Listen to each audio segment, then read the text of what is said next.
What up, lads? My name is John. This is Across the Board. And holy shit, we got to talk about the coronavirus. So if the lighting looks a little different, it's because it is. I didn't want it as red and yellowy, so I kind of just made the temperature a little bit down so it has. I'm fine.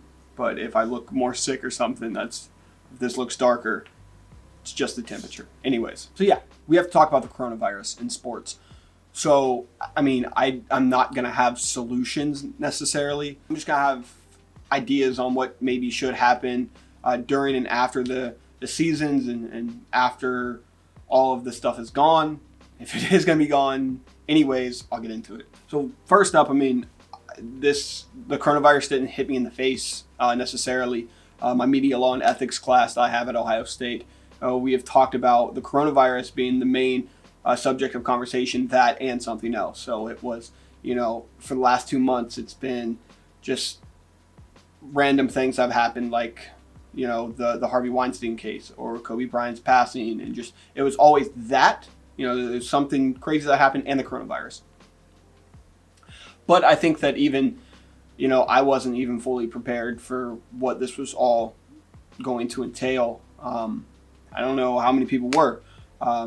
I certainly should have been more researched, but I feel like I'm not in a panic. I feel like there's a lot of people in a panic. I want to talk about it from a sports perspective and for people that love sports and are watching sports 24/7, this is like a whole new world for us, So I want to tell you guys, just give out ideas. Maybe you guys can throw ideas in of what you guys think should happen too.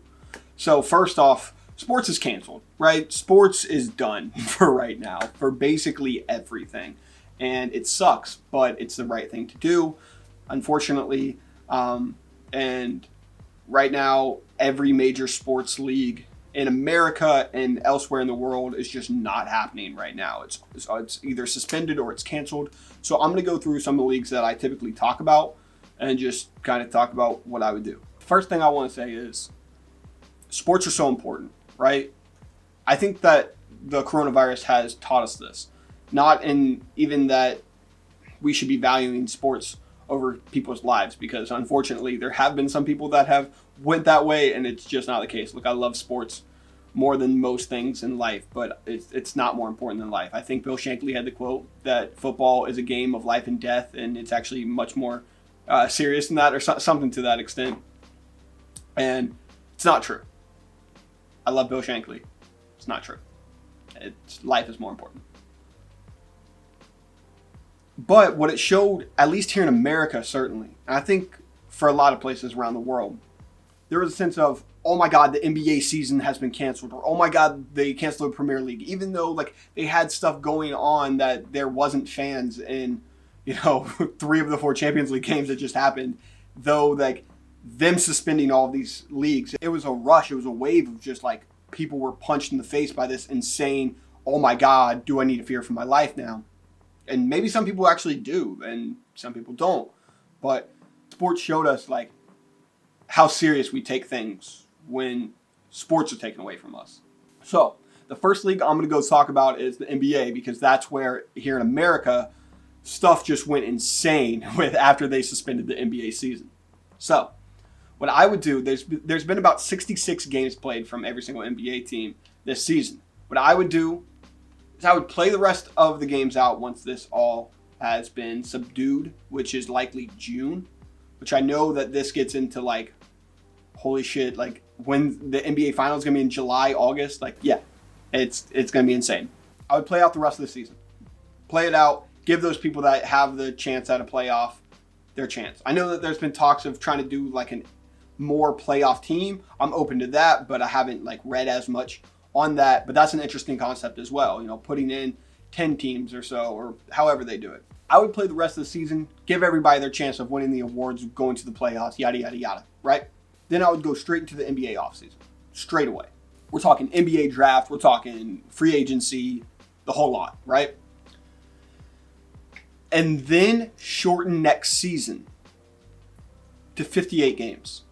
The NBA has proposed this for a while now, and they've proposed shortening the seasons. And For some reason, everyone was really coming to the number of like 67, which I think may have been a lockout number of how many times games were played. It's basically doing the 58 and then giving more games in the division. The divisions don't make sense in the NBA. There's no real reason. No one cares about winning a division. It's not like football. Scrap it. Football has divisions, and the divisions are important because you're not playing every team. The NBA not only plays every team, but they play every team more than once. All you need is 2 times. Play each team twice, just like the Premier League. Now, there will be people upset that then the regular season winner isn't just the actual winner, which I get that. But look, here in America, we love a playoffs, so we're going to have the playoffs. However, the thing that I would do differently is I would just continue the 58 games. When you keep adding on games, they become less and less meaningful. A 58-game season reduces load management. Games will become more important now. You just took away 24 games in the season. That's absolutely the difference between a number 1 seed and a number 8 seed.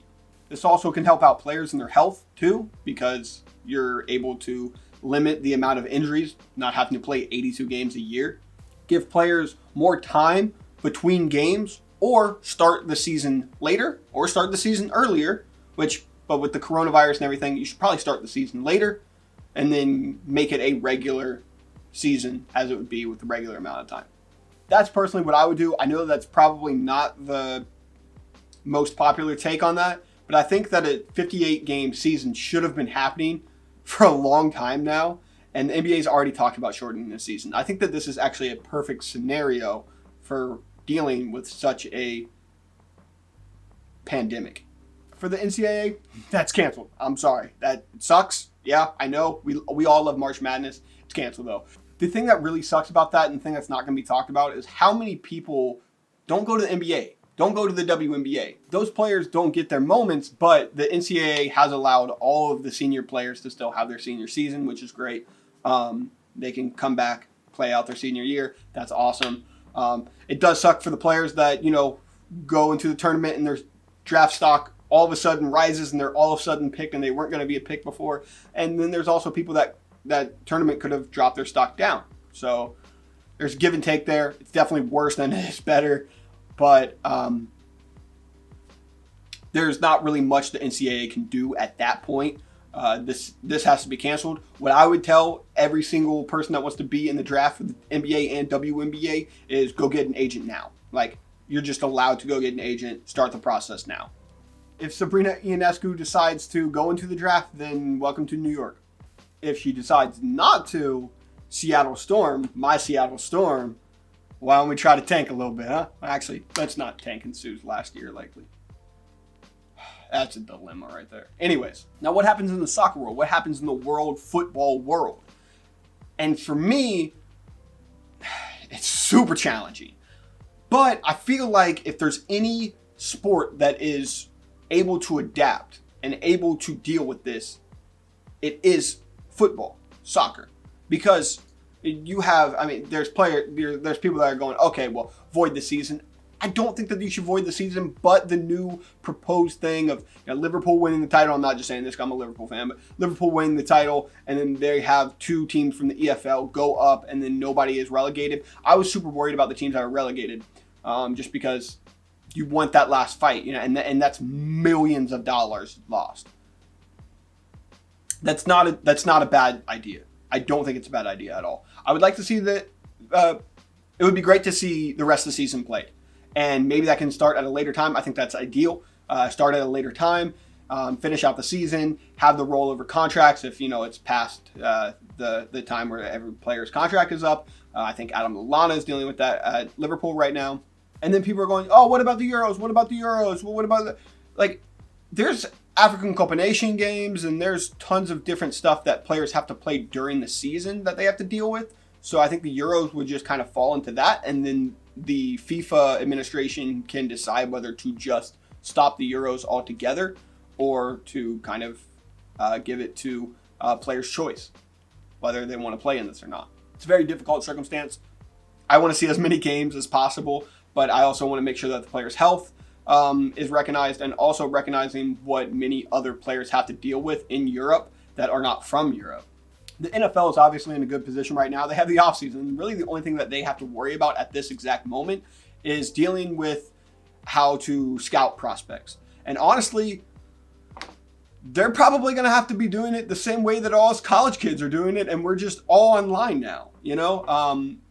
It's going to be a lot of watching the tape, but unfortunately, there's not pro days. Unfortunately, there's not team meetings with players. It sucks, and I think that it's going to make the draft an odd time.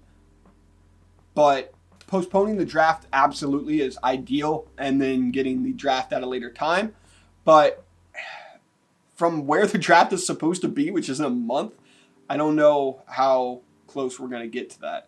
So there's a ton of players that already are at home when they're drafted.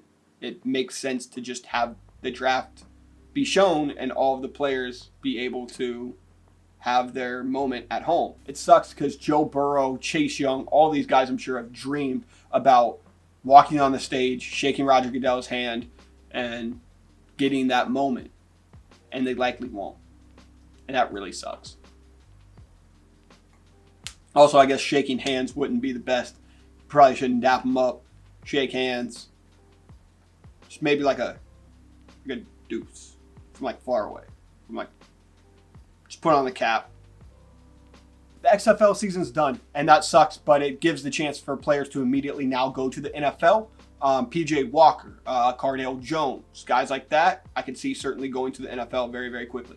For the MLB, I think spring training just may not be a thing, which is insane. Yes, I realize this. I think the biggest thing about all of this in sports and what sports teaches us in society, in this moment, it's out of our hands. We got to trust the actual experts on this, the scientists that have been warning us. And we need to come together as people. I mean, I think Jurgen Klopp said it the most, like, let's not worry about football right now. Let's treat each other well. Let's check on everybody else. You'll never walk alone, right? And you don't have to be a Liverpool fan to agree with that sentiment. But I think playing in games with no fans and no crowd and risking it also risks the player's health, and I am not for it. I think Nino had said that, maybe Pep had said that. It was someone in the Premier League had said, like, yo, you're risking our guys and us, but you're not risking the fans. Like, how about risk nobody's health? And that's what every league is doing now. But I think that soccer and world football at times were a little slow on that, particularly the Liverpool versus Atletico match, where they still had a ton of fans from both sides that absolutely people could have been infected by. What sports teaches us in this moment is that we don't panic, that we adjust. Take it with stride, help out the people that are needing to be helped. Don't panic and don't go into a frenzy where you're buying 400 rolls of toilet paper. Look out for the person next to you. And we're gonna be okay. I can't say that 100% confidently, but I think that if we're putting our faith in ourselves and the people around us, we're helping out, we're actually a community, we're going to be all right. And also, like, wash your hands. All right, guys, that's it. I'm probably not going to edit this as much.